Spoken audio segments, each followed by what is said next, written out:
Halo saudara, dari Arlington, Virginia, saya Helmi Yohanes dan tim VOA kembali hadir dengan serangkaian berita Amerika Serikat dalam segmen Sapa Dunia. Kasus baru COVID-19 terus anjlok di Amerika Serikat, tapi kematian yang berkaitan dengan COVID masih melonjak tajam selama sebulan terakhir. Hingga kini tercatat lebih dari 900.000 warga Amerika yang meninggal dunia akibat virus corona.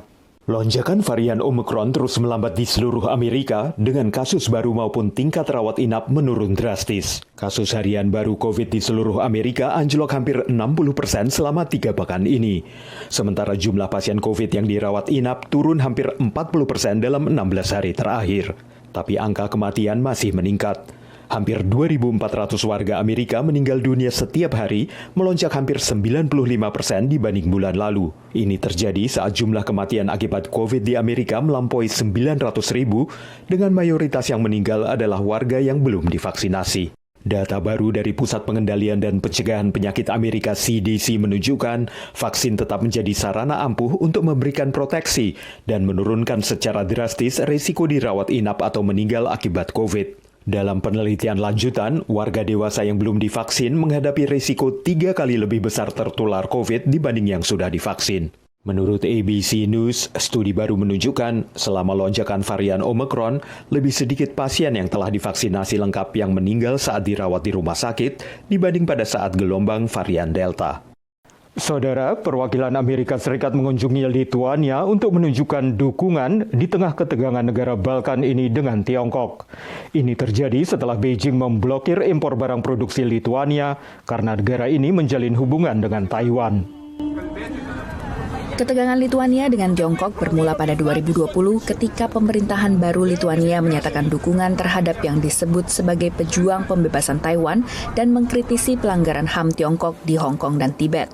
November tahun lalu, Taiwan meresmikan kantor perwakilan di Vilnius, ibu kota Lituania. We are aiming to the strengthening of bilateral relationship comprehensively between Taiwan and Lithuania. Lituania menyatakan pembukaan kantor perwakilan Taiwan tidak mengubah kebijakan terhadap Tiongkok. Namun hal tersebut memancing kemarahan Tiongkok yang menganggap Taiwan sebagai bagian dari wilayahnya. From perspective of Beijing, is crossing a line, a real red line on how they approach Taiwan. And this is what led later to Beijing downgrading its embassy in Lithuania. Desember lalu, Tiongkok memblokir impor dari Lituania dengan menghapus Lituania dari daftar masuk. Pemerintah Beijing juga menekan sejumlah perusahaan multinasional untuk memutus hubungan dengan negara Balkan tersebut. Uni Eropa menuduh Tiongkok mengancam pasar tunggal Uni Eropa dan membawa masalah ini ke Organisasi Perdagangan Dunia WTO. We are stepping forward to defend EU's rights. Today we are bringing the case to the WTO. Taiwan dan AS menawarkan program pinjaman senilai total 1,8 miliar dolar AS untuk mendorong ekonomi Lituania. Namun pinjaman ini bukan sekedar bantuan keuangan, menurut analis. Symbolic involvement, of course, supports Lithuania by showing that it's not isolated in its moves. At the same time, it also makes it harder to unravel the situation because it once again puts it in the spotlight. Pejabat AS menggelar pertemuan di Brussels guna membahas masalah pemaksaan ekonomi.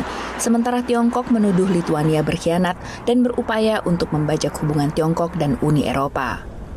Demikian laporan VOA.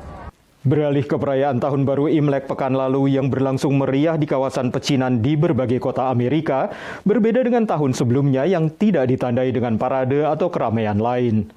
Warga Tionghoa termasuk pemilik usaha kini lebih optimistis dalam memasuki Tahun Baru Macan Air ini. Kemeriahan Tahun Baru Imlek tahun ini kembali terasa di kawasan pecinan di penjuru AS, termasuk di San Francisco, negara bagian California. It's really exciting, and it's also just really heartwarming, and it's long overdue. I think people are really just excited and can't wait for life to come back to normal. Terakhir kali ada parade atau perayaan besar Tahun Baru Imlek di sini adalah pada 2 tahun lalu. 2020 is the last year that the San Francisco have a big celebration. After the 2020 parade, the city shut down because of the pandemic. Bisnis setempat pun kini merasakan bedanya, termasuk toko Lion Trading Goods yang menjual amplop merah angpau dan berbagai kebutuhan lainnya. Pengusaha di kawasan pecinan kota New York pun juga merasakan bedanya antara Imlek tahun ini dengan tahun sebelumnya.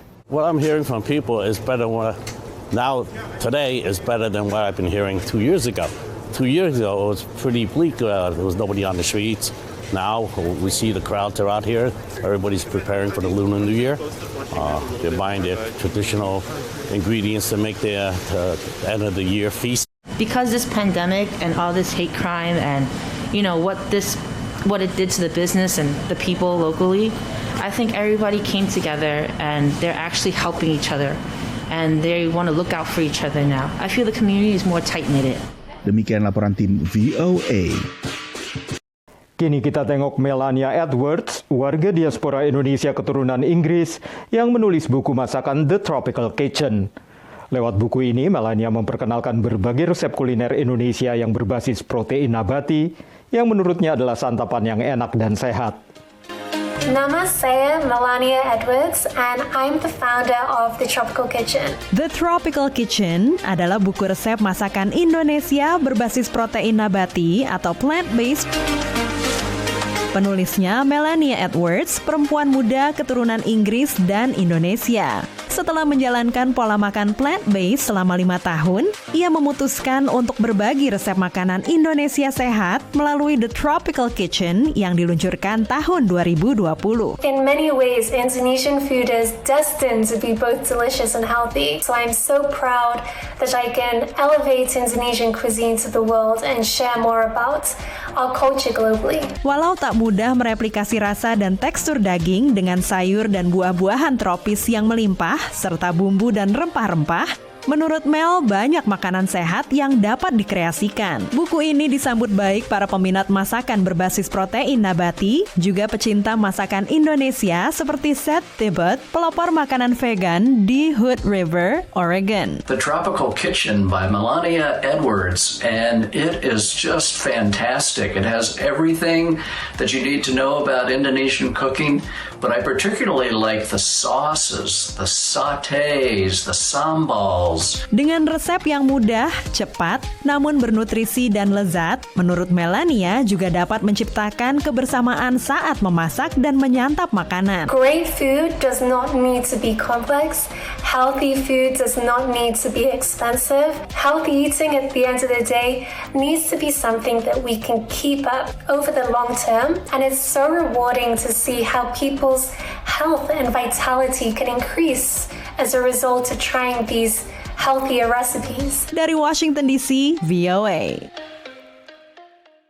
Saudara, kami akan kembali dengan Sapa Dunia Senin depan.